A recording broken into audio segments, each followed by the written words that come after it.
Hello and welcome again to another episode of Left to It All.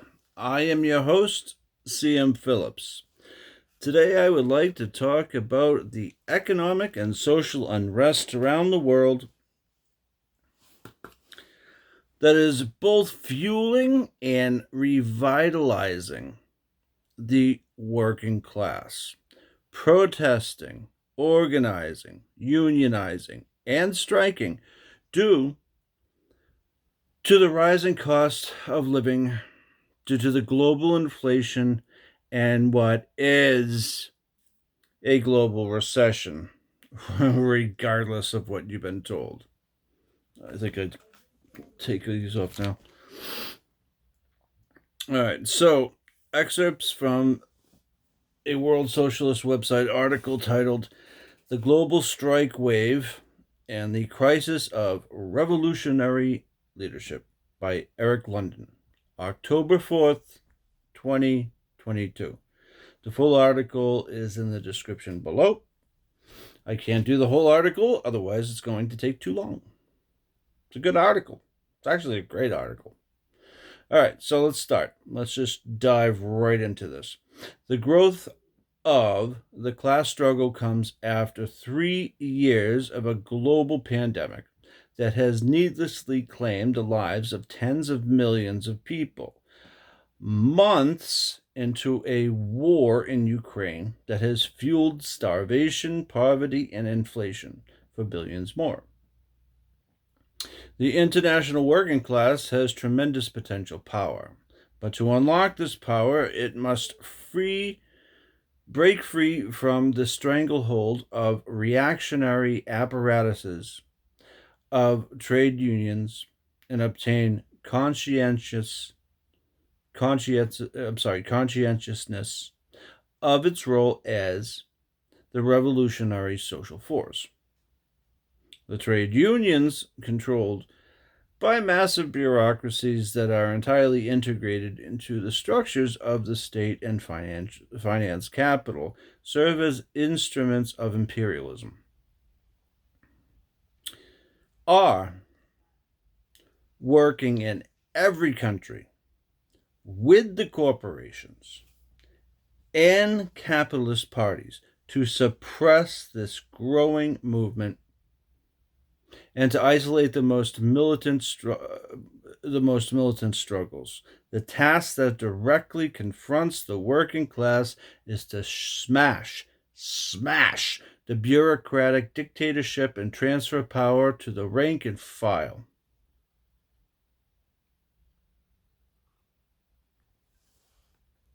Everywhere the working class is fighting back against inflation and the spiraling cost of living, greatly exasperated by the U.S. NATO war against Russia and Ukraine. In Argentina, 5,600 tire workers at Bridgestone and Pirelli have affected the entire country's auto production after launching a powerful strike against the corporation and the pro-corporate unions. In Haiti, good God in heaven, in Haiti. I mean, seriously, that's not a joke. Just seriously. In Haiti, strikes and mass demonstrations are continuing for the 7th week. Actually, it's more because this initial article was written in early October. Continuing for the 7th week as the country's infrastructure essentially collapses and the workers die of thirst, starvation, violence, coronavirus, and now cholera. Cholera. I haven't heard that one since Yemen. But yeah, it just keeps... The class struggle is developing across Africa. Population 1.5 billion. In South Africa, a general strike appears to be developing as tens of thousands of workers plan to shut down the country's railroads and ports on Thursday. Again, this was an older article. It was in the beginning of October. After the state-owned Transnet company offered wage increases of just 1.5%. In July, South Africa's former president, Thabo Mbeki, I think I'm saying that right, predicted an Arab Spring-type uprising in the country. In Tunisia, where protesters sparked the Arab Spring uprising 11 years ago, the head of the UGTT union warned that it will be unable to prevent mass strikes in the weeks ahead against IMF, that's the International Monetary Fund, austerity measures. Remember, the IMF is part of the United States, basically loaning apparatus of the global capitalist system. International Monetary Fund, IMF, and the World Bank, and there's several more. And if you can't pay back your debt, you don't. But we're going to go into that one. There's a whole fun bunch of stuff that I can talk to you about with Professor Michael Hudson and stuff like that. But whatever. For right now, we're just going into the labor reports here. Air traffic controllers are currently on strike in 18 African countries, including Cameroon, Mali, Burkina Faso, and this one's French, so it's hard for me to Côte d'Ivoire. I looked it up. I tried to pronounce it. I have it written down. I just Côte d'Ivoire. I'm going to say it's French. I suck at French. I'm sorry. Côte d'Ivoire, something like that. Most likely an old French colony. In any case, yeah, I'll actually put the original article up so you can look it up yourself. I can't do French. Might be able to learn Spanish, but I'm not equipped for French. I'm just not. I'm not equipped for speaking French. Strikes are taking place across the Middle East and Asia, including Iran, where workers' protests are coinciding with widespread demonstrations over the brutal police murder of 22-year-old Mahsa Amini for wearing a hijab improperly. Now, there's a little bit more going on there. I don't have time to go into it tonight. This is part of the weekly show. I just don't have time. I can dig deeper into this a little later. There's definitely protests by women. It's amazing, but also against the government, just like there should be in America, against the fact that now women are second-class citizens and they don't have the right to medical care, what we call abortion. So, yeah, morality police, when people say that, I just think of our Supreme Court. They're the morality police of America. So we pick on Iran, but we do forced sterilizations in this country. The state has no right to, number one, take away medical rights, especially in a country that doesn't actually give people medical care, just insurance, sick care, insurance care, and absolutely shouldn't have the right to either force people to have children or force people not to. It's just absurd. This is 2022, all right? And we're still living with basically an idea of eugenics and hierarchy and all this nonsense that says, no, you're a woman, you're a second-class citizen. You shouldn't be paid as much as men, right? Oh, no, there's no inequality or racism. No, but the Supreme Court, the kings and queens that are unelected, just decided, guess what? We're going to overrule our own ruling of Roe versus Wade and take away your medical right to care. Just after a global pandemic that killed 3% of our own population because we didn't have Medicare for all. Because the government don't give a shit about you. They don't care about you. You are expendable workers. When you cannot work, you can go die somewhere. That's pretty much our country. So you think Iran's any better? This is horseshit. This is a bullshit conversation right off the fucking bat. If you're a capitalist country that does not care about its own people, then you shouldn't exist. It's immoral. It's not Christianity. It's not Christian whatsoever. It's immoral. It's a broken system. And I don't care. I don't care about what's going on in Iran because that's their thing to work out. We absolutely in the United States have no fucking right to interfere in their shit. Why? Because we're just as fucking bad as them, if not worse. Just like we can go after, just like Ukraine, just like Taiwan, just like Afghanistan, just like Iraq, just like Libya, just like seriously, I can go through a goddamn list of Venezuela, but it's a never-ending list. We have no legitimacy in other people's countries' politics, none whatsoever, and we're not peacekeepers by any means. We are literally country destroyers. The biggest military in the world, the richest country in the world, and our own people at home are starving, have to go into prostitution just to get food and feed their children. And now the Supreme Court of kings and queens, unelected by our people. Now you don't even have a right to an abortion, so you don't have the right to medical care as women. You're second-class citizens.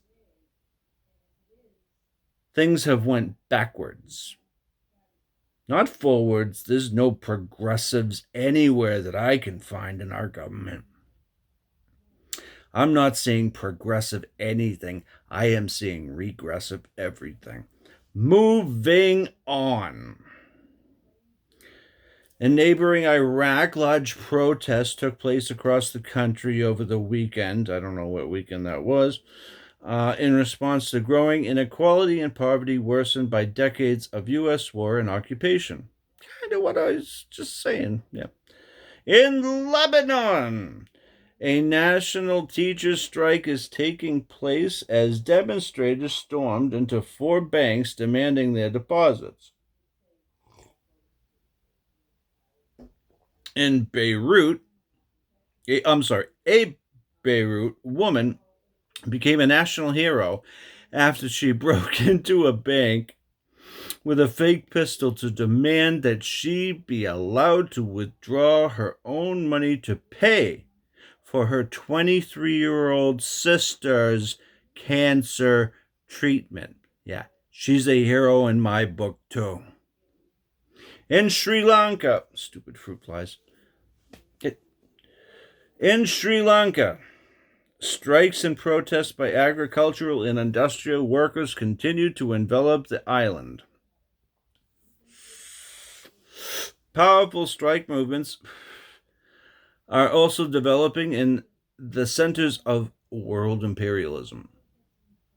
As governments pour billions and billions of dollars into fueling the NATO war against Russia, masses of people in cities like London, Berlin, and Paris confront intolerable conditions exasperated by the rising cost of living. In France, ongoing strikes by energy workers have shut down 60% of the country's oil refining capacity. A quarter of a million workers struck last week against the cost of living. That's in France.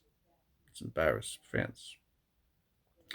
In the UK, strikes by 170,000 rail workers, postal workers, dock workers in Liverpool and Flexstowe and other sections of the working class have broken out in defiance of efforts by the British ruling class to use the death of Queen Elizabeth II to effect national unity. Fucking monarchy. Who gives a fuck about you? These are these. I mean, I'm not British, but come on, Jesus Christ. You're going to take our taxpayer money to fund your bankroll and lavish, incredibly lavish, rich lifestyle. And the British people are okay with that. And they're applauding, oh, we love you, the queen that's dead. What the fuck is wrong with you? The fuck is wrong with you? You're going to starve soon. And the queen, the wonderful, fuck off. Jesus. I mean, seriously, I don't even.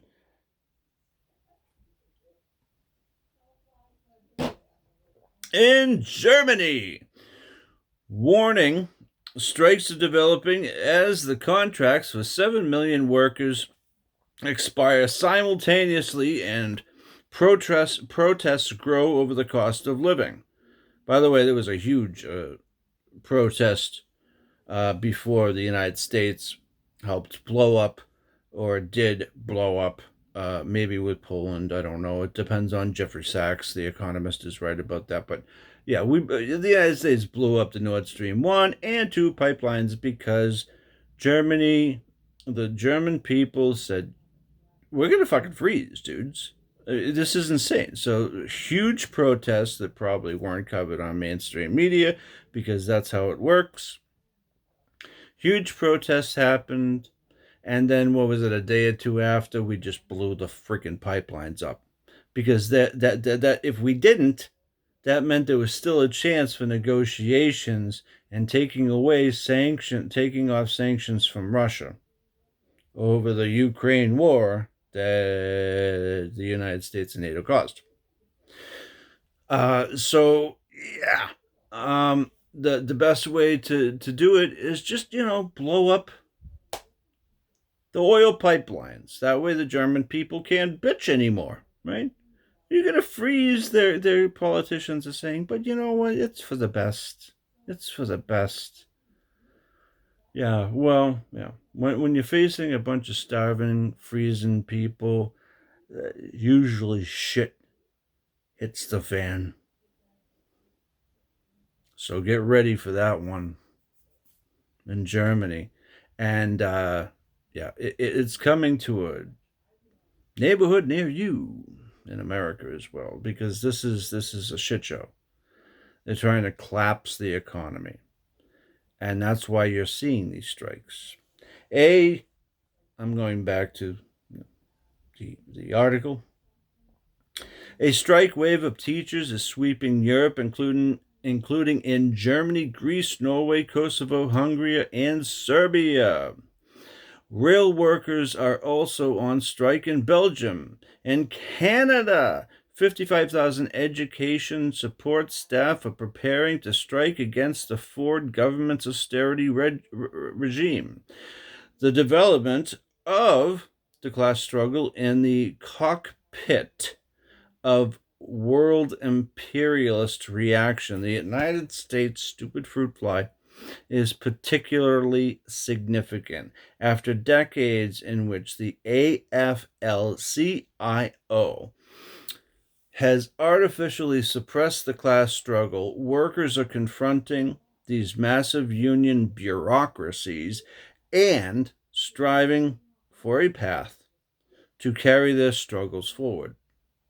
Over 125,000 railroad workers are eager to strike and have begun to hold independent protests against the railroad unions, which are conspiring with the rail carriers to block a strike that would effectively shut down the U.S. economy. Things are going well, huh?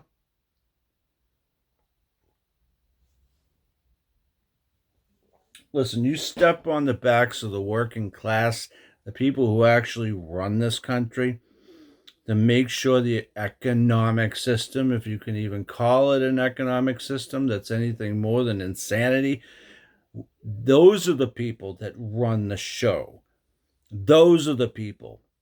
Not the few rich people, shareholders, and CEOs at the top. They don't do shit. They sit back in their chairs, smoke cigars, drink some fucking bourbon or some expensive whatever, and then they say, okay, the workers have to produce even more. Less pay, more work. That's what they do. That's what capitalism does. That's what a system based on absolute and intolerable greed and exploitation of the working class does. You keep stepping on the necks of people that are already broken and poor, starving and cold. Eventually, like a hungry dog in a cage, that you keep taunting with meat, just keep wiggling that meat in front of the wolf or the dog or whatever. They're starving to death. And then you stupidly open the cage. What do you think the dog's gonna do? It's gonna fucking eat your face off. This is how revolutions happen. This is reality. People are no more than just a little bit more intelligent animals. And eventually, if you taunt them enough, if you keep breaking them down into nothing, they will rebel. And if they don't, they should. They should. You shouldn't be a dog trapped in a cage where your little master human being is waving a piece of meat at you every single day, starving you. And then you think you can open that cage and it's not going to attack you? You're a fucking idiot. Strikes are developing across the Northeast among drivers and warehouse workers employed by Cisco, with the Teamsters warning that this could spread. Grocery store workers employed by Kruger. And Columbus, Ohio recently rejected a pro-corporate deal reached by the United Food and Commercial Workers for the third time, and are currently being forced to vote on the same contract for a fourth time. Like the first time, they said no. The second time, same contract, they said no. The third time, same contract, they said no. Here's a fourth time. If they said no 3 friggin' times, do you think they're going to go for it the fourth time? On the West Coast, 25,000 dock workers have been working without a contract since June. While the contracts for 50,000 Californian university employees and 50,000 Southern California grocery workers are expiring. Amazon workers at the JFK 8 and Staten Island, New York, walked out spontaneously yesterday, again a few weeks ago, after management attempted to send them back into a facility that was partially on fire. Oh yeah, boss, I'm gonna jump right into the friggin' fire. Yeah. for your profits, so that you can profit off of my work. Let me burn myself to death. That's awesome. According to a Cornell University, there were 180 strikes involving 80,000 workers in the first half of 2022, tripled the number of workers who struck in the first half of 2021. Johnny Callis, director of Cornell's Labor Action Tracker, told The Guardian strikes appear to be increasing as we head into the fall. I wonder fucking why! As winter approaches in the Northern Hemisphere, analysts are predicting a further explosion of the class struggle.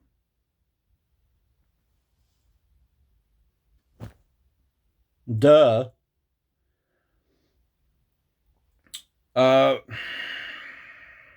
Verisk Maplecroft warned in September that, quote, the world is facing an unprecedented rise in civil unrest as governments of all stripes grapple with the impacts of inflation on the price of staple foods and energy. By the way, it's all connected. Fuel runs everything. Fuel, oil, whatever you want. If you don't have those things, if those prices of fuel, gas, whatever, oil, whatever, if they increase, everything else increases, because that's the economy that we're based on, the petro system or the petrodollar. The World Economic Forum reported last week that workers' real wages are declining and that social unrest is on the rise. The report warns that in many countries, further spending is constrained or impossible, with some governments running out of fiscal space, reducing their ability to manage the cost of living crises. All right, so I have to comment on that one. I honestly take issue with the World Economic Forum for multiple reasons. Just from their website, what has become their motto, I suppose, is the phrase, you will own nothing, but you'll be happy. Take that however you like, but it sounds quite ominous. Especially considering many economists have been saying we are regressing from capitalism back into feudalism, or, as economist and former Greek Minister of Finance Yanis Varoufakis calls, techno-feudalism. Right, moving back on. While the capitalist governments spend trillions to bail out the banks and corporations after the 2008 and 2009 financial crash, and again in 2020 on the onset of the pandemic, it is impossible to even heat the homes of workers in the world's richest countries during the winter.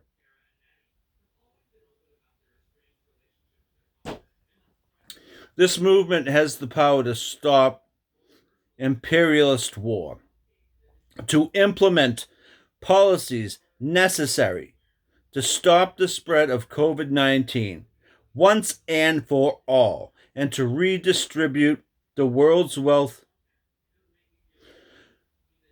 to meet the human needs of the international working class.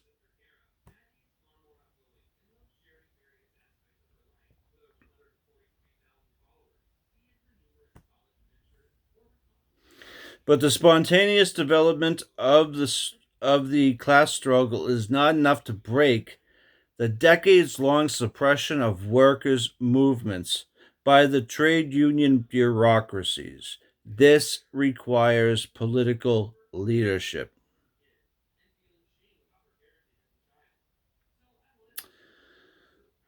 In the founding document of the Fourth International, Leon Trotsky wrote, the world political situation as a whole is chiefly characterized by a historical crisis of the leadership of the proletariat, the leadership of the working class. This is as true today as it was in 1938 on the eve of the Second World War.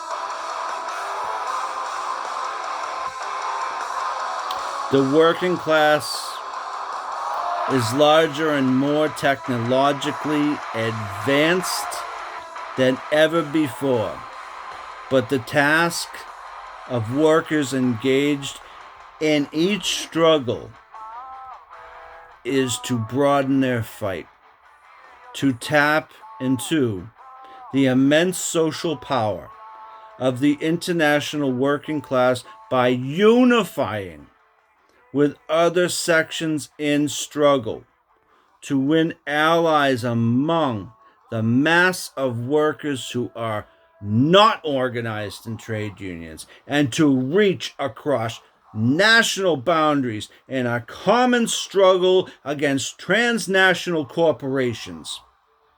This means directing the struggles consciously as struggles not against this employer or that politician, but against the capitalist system as a whole. This is where we begin to wake up. If we cannot work together to fight a greedy exploitive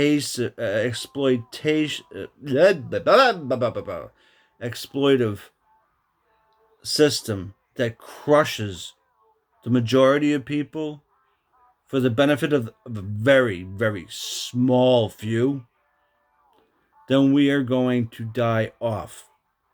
We're going to fail. We're not going to be able to survive this. We have to unite the working class throughout the world. Must unite. The working class and the poor must unite against the dominant force of capitalism. Otherwise,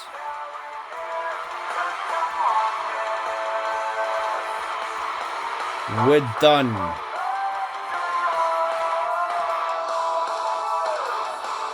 If you've enjoyed this content, hell, even if you hate this content, please subscribe and please like. Thank you.